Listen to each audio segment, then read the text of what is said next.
तो भारतीय समाज में आज हम बात करेंगे महिलाओं के अधिकार के बारे में। कल हमने देखा था मानवों को कैसे अधिकार मिला था और कैसे-कैसे कब-कब उन्हें अधिकार मिले हुए हैं। तो इसके बारे में हमने बहुत अच्छे से बातचीत कर लिया है पिछली क्लास में। एक और बातें मैं आप लोगों से कहना चाहूँगा क्लास शुरू करने से पहले, यदि आप नए हैं तो आप चैनल को ज़रूर जॉइन कर लीजिए, क्योंकि यहाँ पर संपूर्ण तैयारी बिल्कुल फ्री में करवाई जा रही है आईएएस पीसीएस की। चलिए आइए शुरू करते हैं बिना किसी और बात की चर्चा करते हुए, सीधा आते हैं आज के अपने टॉपिक पर। जैसा कि आज का हमारा टॉपिक है महिलाओं के अधिकार के बारे में आज हम जानेंगे। तो महिलाओं के अधिकार के बारे में आज हम बातचीत करेंगे और मुझे लगता है कि पिछली क्लास में आपको जो हमने समझाया था बहुत अच्छे तरीके से आपने समझ लिया होगा। अगर आपने पिछली क्लास को नहीं देखा है तो ज़रूर आप देख लीजिए। चलिए बात कर लेते हैं भारत में महिलाओं के अधिकार या महिलाओं के अधिकार के बारे में बात कर लेते हैं। जैसे कि कहा जा रहा है कि महिलाओं के अधिकार वह अधिकार होते हैं जिससे प्रत्येक महिला या बालिका का विश्वव्यापी समाज में क्या हुआ है, पहचान बना हुआ है। तो महिलाओं के अधिकार का मतलब वह अधिकार होता है जिससे क्या होता है, प्रत्येक महिला हो या बालिका हो, उसका विश्वव्यापी समाज में अगर देखा जाए तो पहचान बना हुआ है। ठीक है कि भाई महिलाओं का अधिकार कौन से देश में कितना महिलाओं को कितना अधिकार मिला हुआ है, उसकी पहचान क्या है, उसकी पहचान क्या है, वहाँ की महिलाओं की स्थिति या उनको मिले हुए अधिकारों के आधार पर ही देखा जाता है कहीं ना कहीं। फिर दूसरी बात करते हैं 19वीं सदी में महिला हक संग्राम और 20वीं सदी में फेमिनिस्ट आंदोलन का यह आधार रहा है। 19वीं सदी में क्या हुआ कि आंदोलन किया गया, महिला हक संग्राम किया गया। ठीक है, फिर उसके बाद बात करते हैं 20वीं सदी में अगर देखा जाए तो फेमिनिस्ट आंदोलन का यह आधार रहा महिलाओं के अधिकार को लेकर। कई देशों में तो यह बताया जाता है, कई देशों में तो यह हक कानूनी तौर पर दिया गया है और कई देशों में कानूनी तौर पर नहीं दिया गया है। और अगर देखा जाए तो अंदरूनी समाज द्वारा या लोगों के व्यवहार में कहीं पर लागू होता है तो कहीं पर नहीं लागू होता। कुल मिलाकर कहने का मतलब ये है कि अगर देखा जाए तो कुछ ऐसे देश हैं, कुछ ऐसे समाज हैं जहाँ पर महिलाओं के अधिकार अच्छे से दिए गए हैं और कई ऐसे देश हैं, कई ऐसे समाज हैं जहाँ पर क्या है कि महिलाओं को उतना ज़्यादा अधिकार नहीं दिए गए हैं या नहीं दिया गया है। ठीक है, तो इस बात को ध्यान रखिएगा कि महिलाओं को अधिकार उतना ज़्यादा आज भी कहीं ना कहीं हमें देखने को मिलता है कि कई ऐसे देश हैं, कई ऐसे समाज हैं, कई ऐसे समाज का तबका है जिन्होंने क्या किया हुआ, महिलाओं को उतना ज़्यादा अधिकार नहीं दिया गया है, नहीं दिया हुआ है। जैसे कि अगर बात करते हैं कि कुछ ऐसे देश हैं जो एक तरीके से देखा जाए तो दिखाते तो हैं, यानी कि उनके कॉन्स्टिट्यूशन में आप देखेंगे, उनके संविधान में आप देखेंगे तो सब कुछ लिखा होगा महिलाओं के अधिकार के बारे में कि हाँ हमने महिलाओं को इतना अधिकार दिया गया है, हमने दिया हुआ। लेकिन अगर आप व्यवहारिक तौर पर आप देखते हैं तो आपको उतना दिखाई नहीं देगा। ठीक है, उतना आपको देखने को नहीं मिलेगा। ये सारी चीज़ें आप देख सकते हैं, चाहे हमें अपने देश की ही क्यों ना बात करना पड़े। अगर हम अपने देश के भी बारे में बात करते हैं तो आपने देखा है कि कई जगह पर क्या है, बहुत अच्छे तरीके से लिखा हुआ है, साफ साफ सुनहरे अक्षरों में लिखा हुआ है कि हमने क्या किया है कि अपने देश की महिलाओं को बहुत सारे अधिकार दिया हुआ है।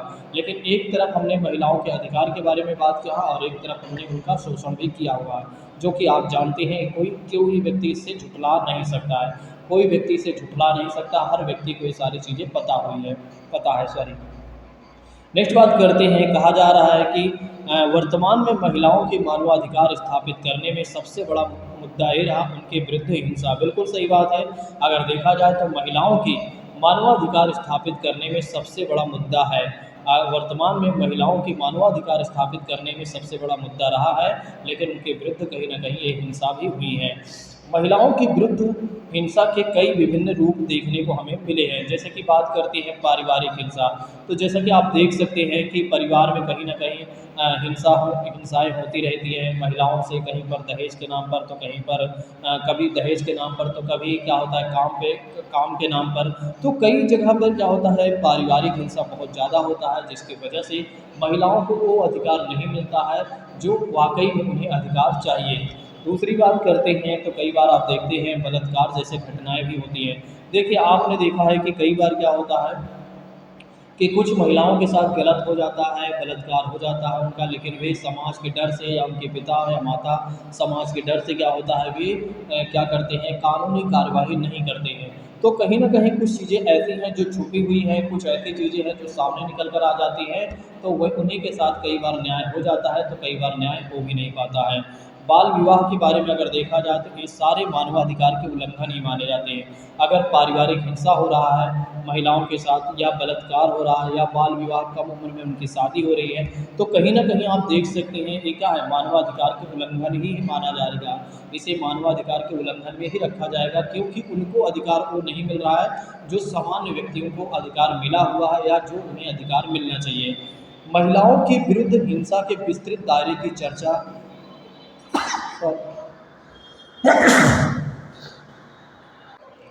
सॉरी दोस्तों, चलिए बात कर लेते हैं महिलाओं के विरुद्ध हिंसा के विस्तृत दायरे की चर्चा।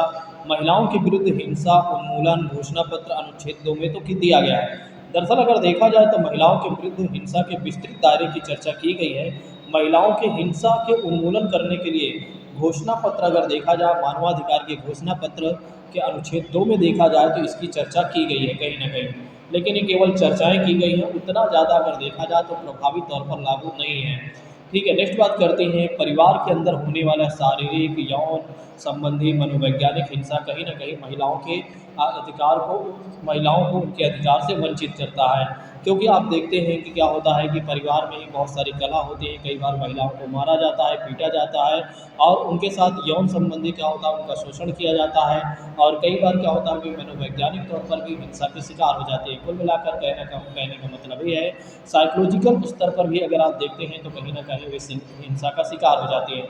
जैसे कि आप सोचिए एक बार, अगर कोई परिवार में दिन रात कलह मची हुई है और एक महिला को ज़्यादा से ज़्यादा लोग क्या कर रहे हैं, प्रताड़ित कर रहे हैं, तो साइकोलॉजिकल रूप में अगर आप देखेंगे तो कहीं ना कहीं वो डिसऑर्डर हो सकती हैं, या एक तरीके से कहीं ना कहीं वो प्रॉब्लम में हो सकती हैं।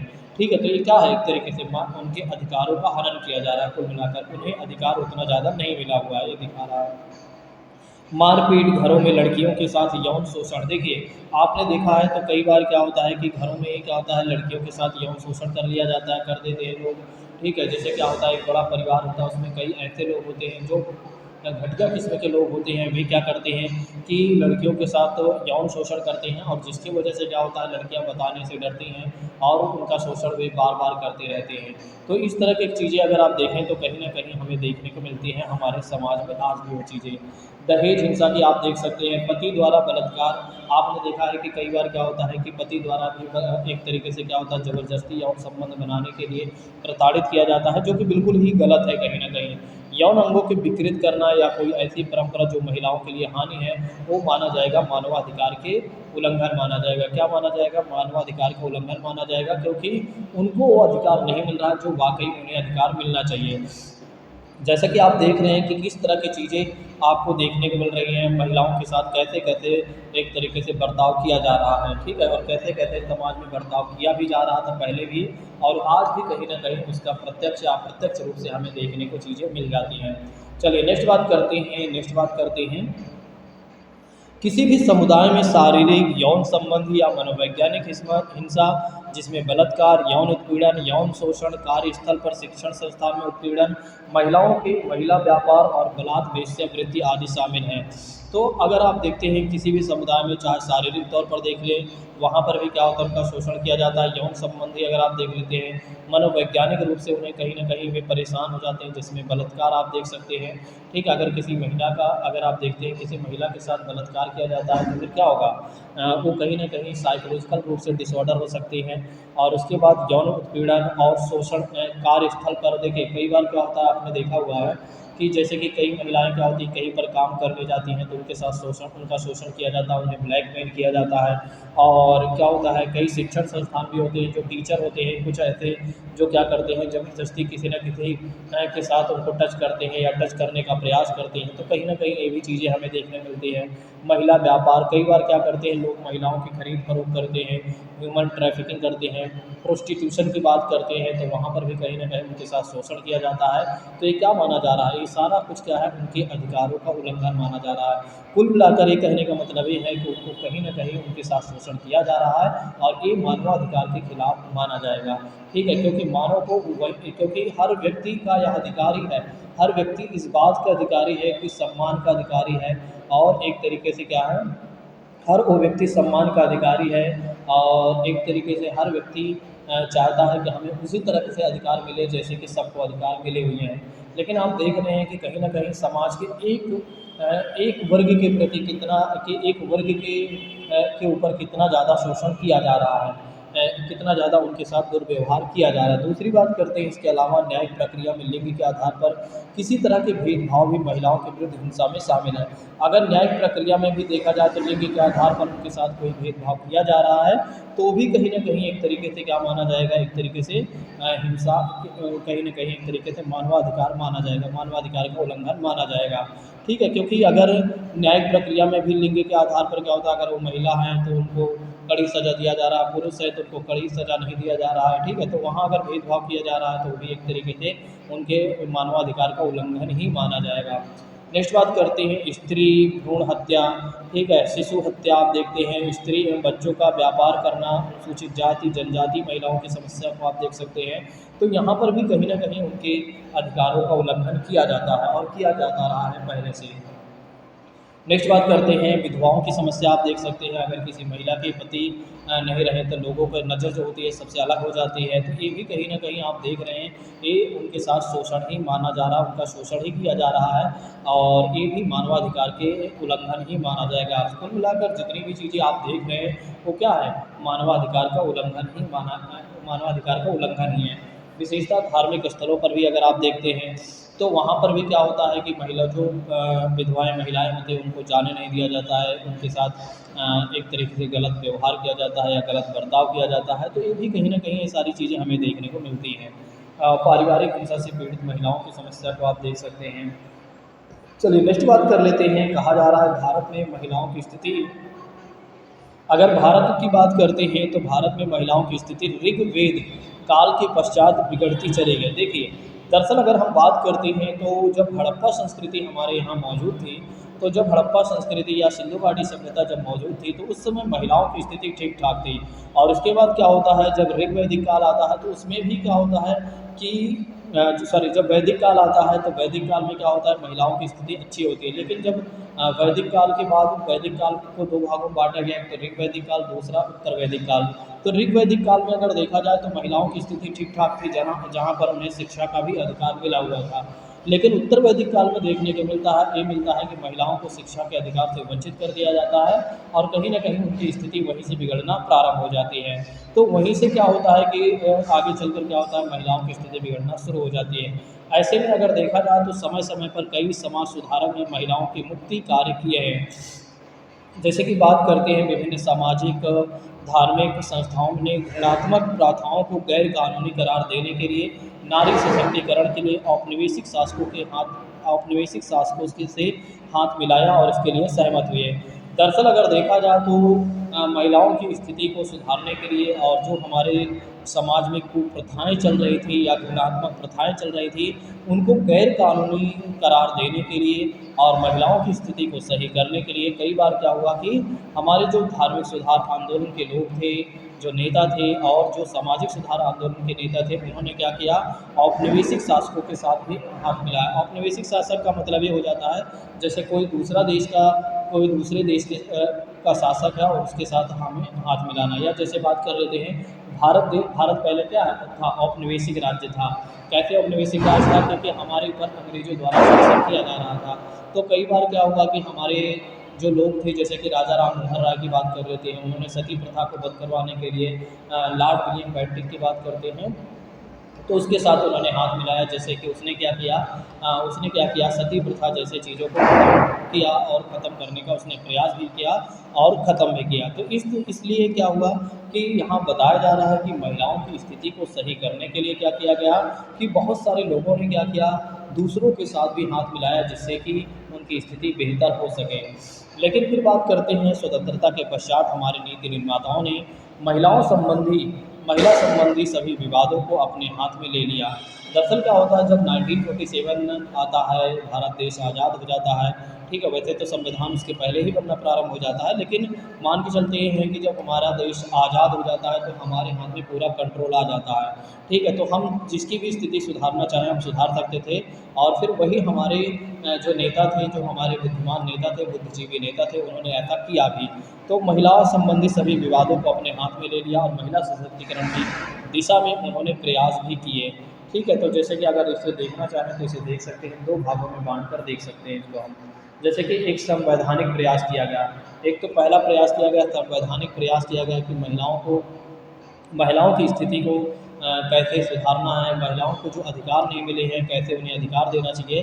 तो एक तो संवैधानिक प्रयास किया गया, संविधान में बहुत सारी चीज़ें लिखित की गई, संविधान में बहुत सारी चीज़ें वर्णित की गई ताकि महिलाओं के अधिकार को सुनिश्चित किया जा सके। फिर दूसरा प्रयास किया गया कि वैधानिक प्रयास। आइए समझ लेते हैं संवैधानिक प्रयास क्या किए गए और वैधानिक प्रयास क्या किए गए।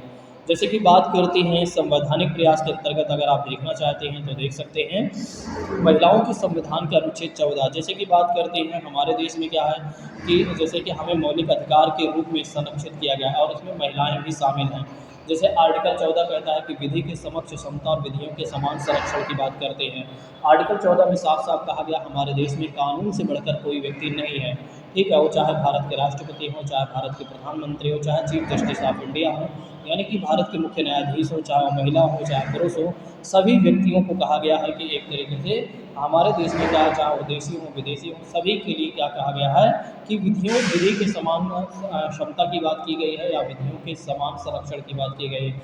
यानी कि हमारे देश में कानून के समक्ष सभी लोग समान हैं। आर्टिकल 15 में आप देख सकते हैं, आर्टिकल 15 में आप देख सकते हैं जिसमें कहा गया है कि किसी के साथ कोई भेदभाव नहीं किया जाएगा, ना तो धर्म के आधार पर, ना जाति के आधार पर, ना लिंग के आधार पर, ठीक है। तो एक तरीके से कहीं ना कहीं अगर देखा जाए तो यहाँ पर क्या है कि महिलाओं के अधिकार को कहीं ना कहीं सुनिश्चित किया गया है संवैधानिक रूप से या संवैधानिक तरीके से या संवैधानिक प्रयास से।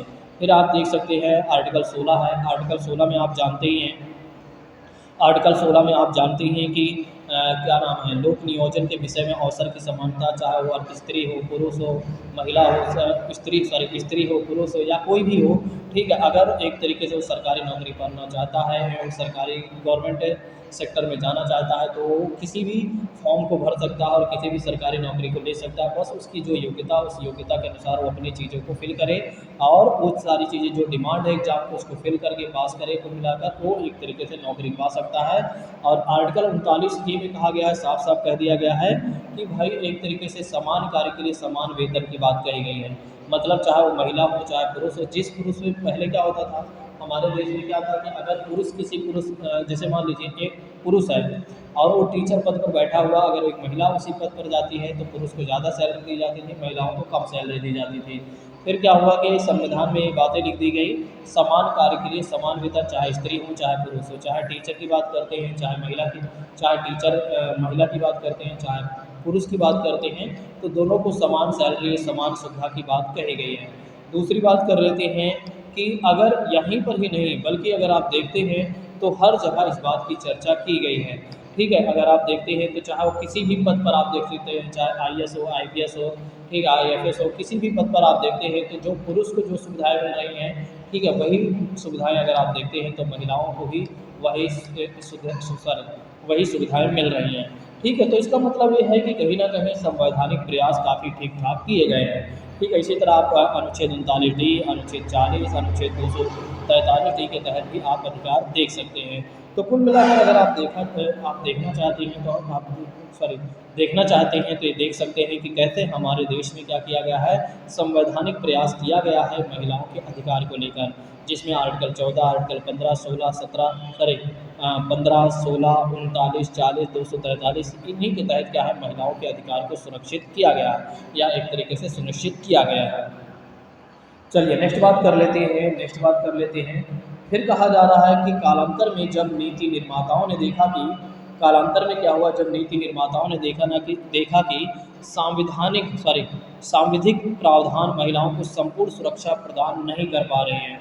यानी कि कुल मिलाकर कहने का मतलब ये है कि जब हमारे नीति निर्माताओं ने जब देखा कि हमने जो संवैधानिक प्रयास किया हुआ है, हमने जो संविधान में दिया है आर्टिकल 14, 15, 16, जो इस तरह के हमने आर्टिकल के हिसाब से हमने महिलाओं के अधिकारों को सुनिश्चित किया हुआ या सुरक्षित किया हुआ है, उससे ज़्यादा काम नहीं बन पा रहा है, उतना सुरक्षा महिलाओं को नहीं मिल पा रही है।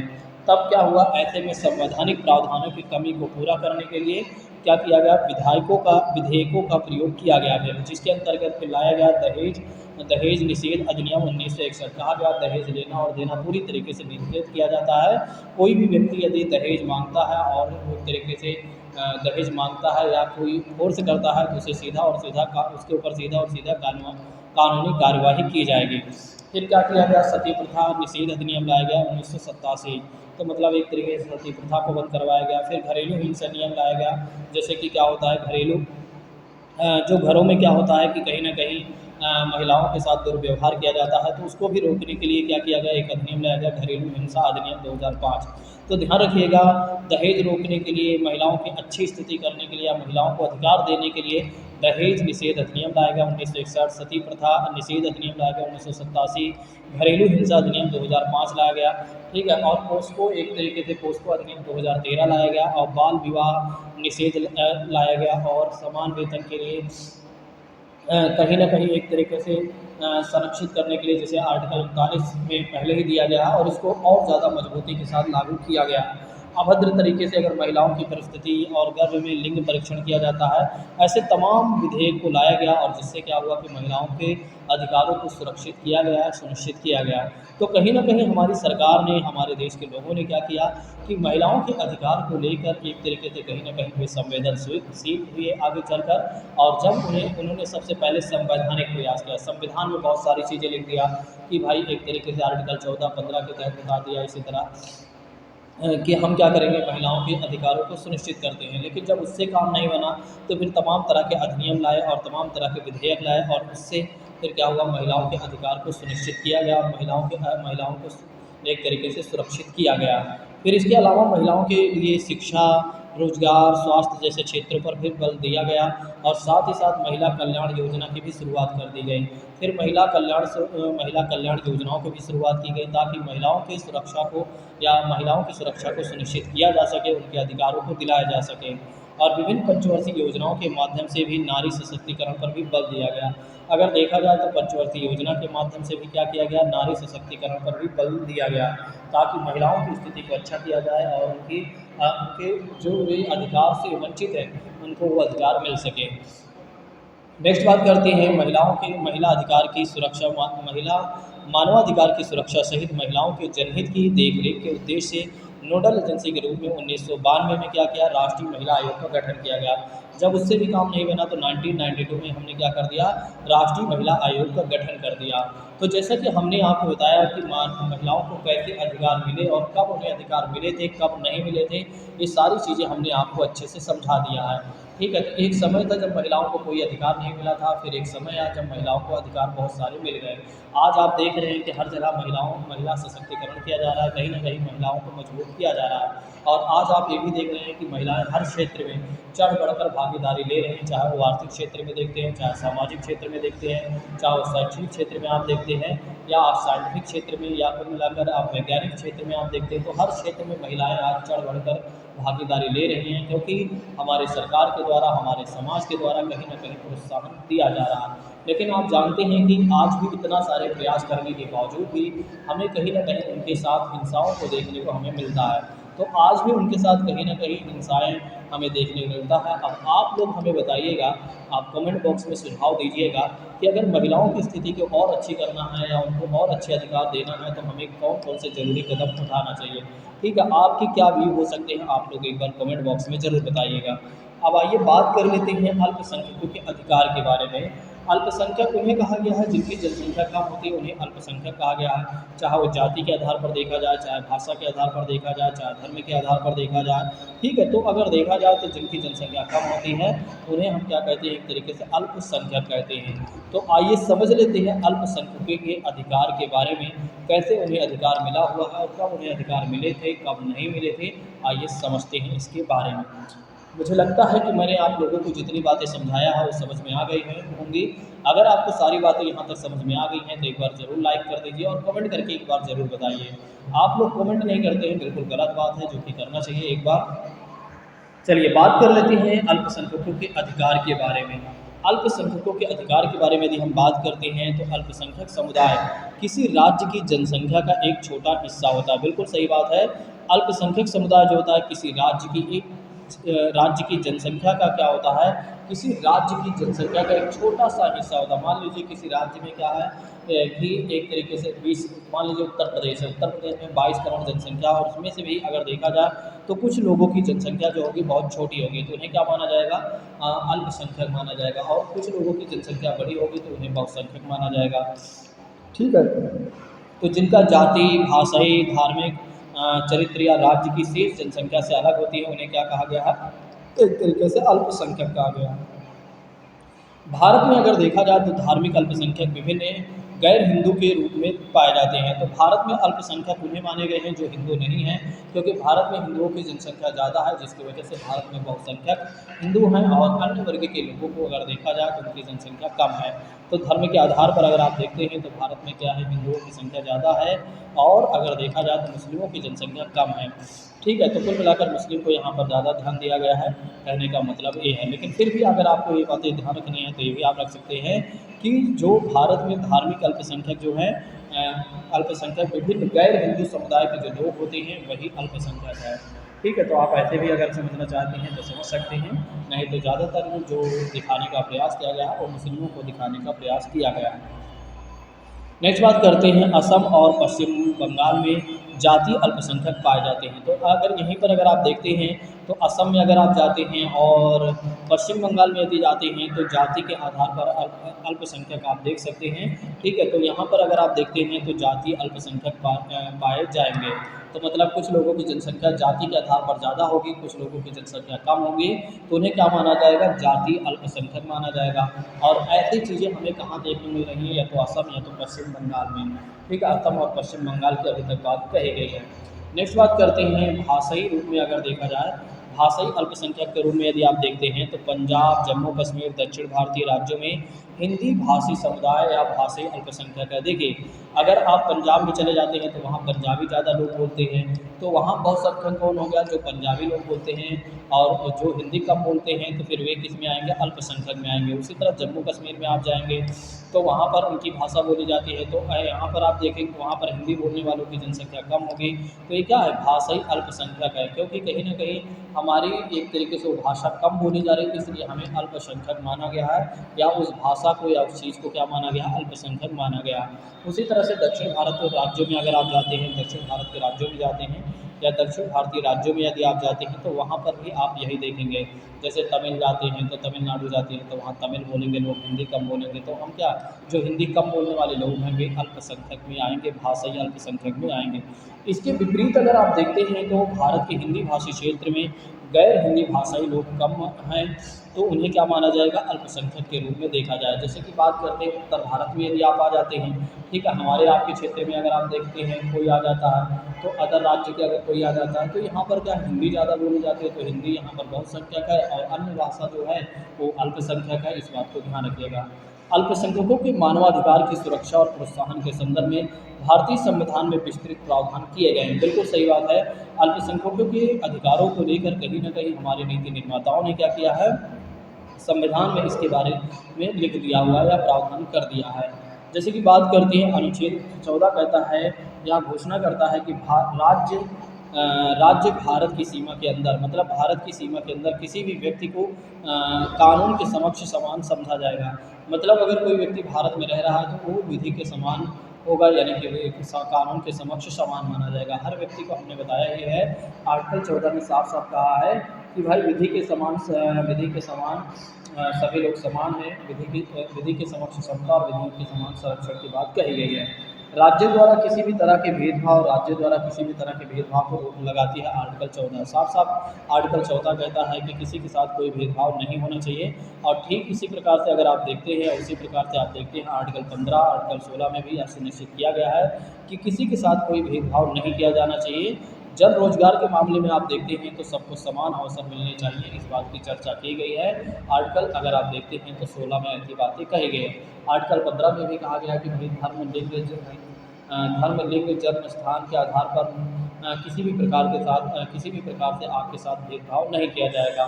समानता के अधिकार को सुनिश्चित करने के लिए हमारे साथ नीति निर्माताओं ने क्या किया, अनुच्छेद 19 से लेकर 22 में अल्पसंख्यकों के मौलिक अधिकार और राजनीतिक अधिकार दिए हुए हैं। अगर आप देखते हैं यहाँ पर समानता के अधिकार को सुनिश्चित करने के लिए हमारे नीति निर्माताओं ने क्या किया, आर्टिकल 19 से लेकर 22 तक में अल्पसंख्यकों को मौलिक अधिकार नागरिक मौलिक अधिकार के रूप में नागरिक अधिकार और राजनीतिक अधिकार दिए हुए हैं। संविधान निर्माता इतने ही संतुष्ट नहीं हुए। जब संविधान निर्माता इतने से संतुष्ट नहीं हुए तो उन्होंने क्या किया, अल्पसंख्यकों को की पूर्ण सुरक्षा के लिए आर्टिकल 25 से लेकर 28 में अगर देखा जाए तो धार्मिक अल्पसंख्यक को बहुत से उदार अधिकार दिए गए। जब हमारे नीति निर्माताओं को यह महसूस हुआ कि आर्टिकल 19 से लेकर 22 तक उनकी रक्षा नहीं कर पाएगा या उनके अधिकार उनको नहीं मिल पाएगा, तो फिर हमारे नीति निर्माताओं ने क्या किया या संविधान निर्माताओं ने क्या किया कि उनके लिए आर्टिकल 25 से लेकर 28 तक की बातें लिख दी। ठीक है, उनके लिए कहीं ना कहीं थोड़ा से प्रत्यक्ष और अप्रत्यक्ष रूप से उनके लिए अधिकार के बारे में कहीं ना कहीं कह दिया गया या लिख दिया गया, प्रावधान कर दिया गया। आर्टिकल 26 में यह सुनिश्चित करता है, आर्टिकल 26 यह सुनिश्चित करता है कि अल्पसंख्यक समुदाय को अपने धार्मिक मामले संस्थाओं को व्यवस्थित करने की स्वतंत्रता दी गई है।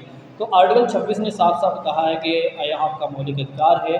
अल्पसंख्यकों को कहा गया है कि आप धार्मिक मामले या संस्थाओं को व्यवस्थित करना की आपको स्वतंत्रता दी जा रही है, आप जैसे चाहें वैसे कर सकते हैं। ठीक है, सारी बातें यहाँ पर कही गई हैं। आर्टिकल 27 ने फिर कहा, आर्टिकल 27 ने भी अपनी बात को यहाँ पर रखा। आर्टिकल 27 ने कहा कि धार्मिक गतिविधियों की सुरक्षा के लिए एक अतिरिक्त प्रावधान भी निहित हम करते हैं। इसके अनुसार क्या है कि एक तरीके से इसके अनुसार किसी भी धर्म के प्रोत्साहन रख रखाव की धनराशि को कर मुक्त कर होंगे। मतलब आर्टिकल 27 में साफ साफ कह दिया गया है कि किसी भी धर्म को प्रोत्साहन करने के लिए आपसे टैक्स वगैरह नहीं लिया जाएगा। ठीक है, टैक्स वगैरह नहीं लिया जाएगा। देखिए, अगर सोचिए एक बार, अगर कोई व्यक्ति या कोई संस्था आपसे ये कहती कि भाई हम तो हिंदू धर्म से हैं, आप हमें टैक्स दीजिए, हमें मंदिर बनवाना, मस्जिद बनवाना है, तो फिर क्या होता है, यहाँ आपके मौलिक अधिकारों का कहीं ना कहीं हनन होता है या आपके अधिकारों का कहीं ना कहीं हनन होता है। मान लीजिए आपके पास पैसा ना होता तो लोग क्या करते, टैक्स के नाम पर आपसे ज़बरदस्ती लेते। इसलिए आर्टिकल 27 में साफ साफ कह दिया गया है कि भाई एक तरीके से जो आपकी राशि, आपका जो पैसा है, आप चाहें तो दान दे सकते हैं। ठीक है, लेकिन कर के रूप में आपसे कोई व्यक्ति नहीं ले सकता है। और सरकार से भी कहा गया है कि भाई सरकार क्या करेगी कि जो टैक्स के रूप में पैसा आता है उसको किसी भी धार्मिक संस्थान में वो नहीं लगाएंगी। मतलब कुल मिलाकर किसी विशेष धर्म को बढ़ावा नहीं देगी सरकार।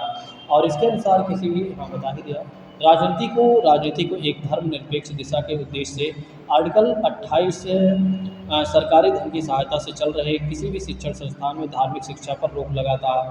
आर्टिकल 28 में साफ साफ कह दिया है कि जो भी सरकार के द्वारा वित्त पोषित स्कूल है या शिक्षण संस्थान है उसमें कोई भी धार्मिक शिक्षा नहीं दी जानी चाहिए। नेक्स्ट बात करते हैं, संविधान के अनुच्छेद 29 से लेकर 30 तक में एक और बातें शामिल कर दी गई कि जातीय और भाषाई अल्पसंख्यकों को विशेष संस्कृति और शैक्षणिक अधिकार प्राप्त है।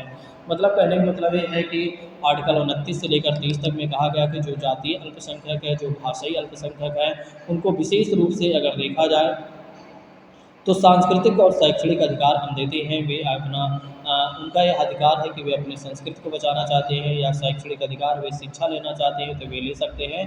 कुल मिलाकर कहने का मतलब ये है कि वे अपना कल्चर वगैरह जो भी बचाना चाहते हैं, जो भी उस पर काम करना चाहते हैं, वे कर सकते हैं। उनका यह मौलिक अधिकार है। ठीक है, तो इस बात को ध्यान रखिएगा, भूलिएगा नहीं। नेक्स्ट बात करते हैं, आर्टिकल 29 की बात करते हैं। तो आर्टिकल 29 का खंड यह एक है कि यह सुनिश्चित करता है कि किसी देश आर्टिकल 29 का खंड एक यह सुनिश्चित करता है कि देश के किसी भी हिस्से में रह रहे किसी भी नागरिक को अपनी भाषा, लिपि, संस्कृति को बचा कर रखने का अधिकार दिया जा रहा है। आर्टिकल 29 में साफ साफ कह दिया गया है कि हम यहाँ सुनिश्चित करते हैं आपके लिए कि आप देश के किसी भी हिस्से में रह रहे हैं, ठीक है, और आप अपनी भाषा और लिपि संस्कृति को बचाना चाहते हैं तो आप बचा सकते हैं, यह आपका मौलिक अधिकार है। ठीक है, आर्टिकल 29 ने ये बातें कह दिया है। ठीक है, और हमारे संविधान निर्माताओं ने आर्टिकल में ये बातें कह दी गई हैं। कुल मिलाकर बातें की पड़ेंगी। नेक्स्ट बात करते हैं, आर्टिकल 29 में कहा गया है सरकारी धन से संचालित किसी भी शैक्षणिक संस्थान में केवल धर्म, प्रजाति, जाति, भाषा इनमें से किसी भी आधार पर भेदभाव करने से राज्य को प्रतिबंधित करता है। देखिए, कहने का मतलब यह है आर्टिकल 29(2) यानी कि 29(2) कहता है बात कि भाई हम आपको एक तरीके से मतलब हम आपको यानी कि सरकार से यह कहता है, आर्टिकल 29(2) कहता है कि भाई जो आप हमारे कुल मिलाकर जो आप टैक्स के रूप में जो आपको पैसा कलेक्शन हुआ है, यानी कि कहने का मतलब यह है, सॉरी इसको आप ऐसे समझ लीजिए जैसे कि बात करते हैं जो सरकार द्वारा चलाए जा रहे हैं शैक्षणिक संस्थान की बात करते हैं, तो उसमें किसी भी व्यक्ति के साथ किसी भी प्रकार का भेदभाव नहीं होगा, ठीक है। यह क्योंकि यह ऐसा करना प्रतिबंध लगाता है आर्टिकल 29। न तो धर्म के आधार पर, ना प्रजाति, न जाति, न भाषा के किसी के भी आधार पर भेदभाव नहीं किया जाना चाहिए। अगर ऐसा कोई करता है तो ऐसी चीज़ें प्रतिबंधित किया गया है, ठीक है। नेक्स्ट बात करते हैं आर्टिकल 30(1) के अनुसार यदि आप देखते हैं तो धार्मिक या भाषाई सभी अल्पसंख्यकों को अपनी इच्छानुसार शैक्षणिक संस्थाओं की स्थापना और प्रशासन का अधिकार हमने दिया हुआ है। आर्टिकल 30 में अगर आप देखते हैं तो कहा गया है कि धार्मिक, अगर कोई धर्म को अपने बचाना चाहता है या उस धर्म को संरक्षित करना चाहता है, तो अगर वो शैक्षणिक संस्थान खोलना चाहता है या उस पर प्रशासन करना चाहता है, तो वो इसका अधिकार है, मौलिक अधिकार है। आर्टिकल 30 में ये बातें कही गई हैं। या एक तरीके से कोई व्यक्ति भाषा संबंधी अल्पसंख्यक है, सॉरी कोई व्यक्ति या कोई समुदाय का व्यक्ति नहीं, यहाँ समुदाय कह सकते हैं, भाषा से रिलेटेड अगर देखा जाए तो वे अल्पसंख्यक हैं, तो अगर वे अपनी इच्छा अनुसार चाहते हैं कि शैक्षणिक संस्थान खोलें, उसका प्रशासन करना चाहते हैं, तो वे कर सकते हैं, क्योंकि उनका यह फंडामेंटल राइट्स है और अनुच्छेद 30 के 1 के तहत। फिर बात कर लेते हैं अनुच्छेद 30(2) के तहत बताया गया है कि किसी भी शैक्षणिक संस्थान को आर्थिक मदद देने से राज्य इस कारण से कोई भेदभाव नहीं करेगा, वह किसी धार्मिक या भाषाई अल्पसंख्यक द्वारा संचालित किया जा रहा है। अगर आर्टिकल 30(2) में कहा गया है कि एक तरीके से भी शैक्षणिक संस्थान को यदि आर्थिक मदद दिया जा रहा है राज्य के द्वारा, तो इस कारण से कोई भेदभाव नहीं किया जाएगा कि वह कोई धार्मिक या अल्पसंख्यक या अधार्मिक समुदाय या कोई अल्पसंख्यक, कोई भाषाई अल्पसंख्यक के द्वारा क्या किया जा रहा है, उसका संचालित किया जा रहा है, तो राज्य किसी के साथ कोई भेदभाव नहीं करेगा।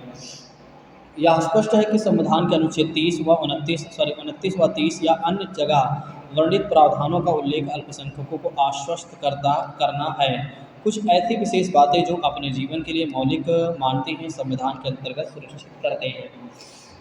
नेक्स्ट बात करते हैं इस प्रकार अल्पसंख्यकों के प्रति सुरक्षा और नीति भारत को अंतर्राष्ट्रीय स्तर पर एक अलग ख्याति प्रदान करता है। तो इससे अगर देखा जाए तो कहीं ना कहीं भारत की अंतर्राष्ट्रीय स्तर पर एक अलग पहचान बनती है कि भारत ने क्या किया, हर व्यक्ति को ध्यान में रखकर अपने संविधान को बनाया हुआ है, और कहीं ना कहीं हर समुदाय या व्यक्ति की बात करते हैं, हर जाति धर्म को कहीं ना कहीं उसने सुरक्षा प्रदान किया हुआ है या अधिकार दिए हुए हैं। तो भारत की ये सबसे बड़ी प्रसिद्धि यही रही है। भारत विश्व के अन्य देशों से ऐसे में अलग हो जाता है कि भारत ने क्या किया हुआ है, चाहे वो महिलाओं को लेकर, चाहे बच्चों को लेकर आप देख सकते हैं, चाहे वो अल्पसंख्यक के रूप में आप देख सकते हैं, चाहे भाषा, जाति, जन्म, धर्म, किसी के भी आधार पर अगर आप देख सकते हैं, तो किसी के साथ कोई भेदभाव नहीं किया गया है।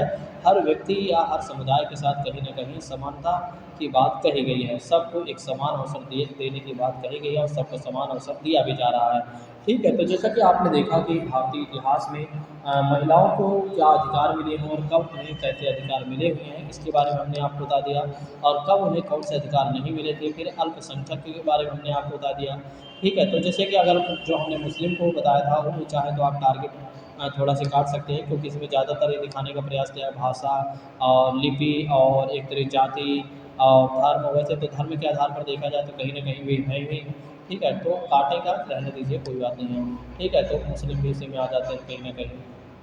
फिर धर्म के आधार पर आपने देखा, फिर उसके बाद जाति के आधार पर देखा और भाषा के आधार पर देखा, तो इसके आधार पर देखा कि आपने कैसे लोग अल्पसंख्यक थे और उनके अधिकारों को कैसे सुनिश्चित करना चाहिए, ठीक है। तो आज हमने भारतीय समाज में इन सब सारी चीज़ों के बारे में अच्छे से पढ़ाने का प्रयास किया। मुझे लगता है कि आप लोग मेरी बात समझ गए होंगे, और यदि आपको लगता है कुछ डाउट है चीज़ें, तो आप लोग एक बार कमेंट करके ज़रूर बताइएगा। आप सभी लोगों के कमेंट का इंतज़ार मुझे रहेगा। चलिए आज की क्लास को यहीं पर स्थगित करते हैं। Thank you so much. जय हिंद दोस्तों, take care all of you. Please subscribe and share ज़रूर करिएगा।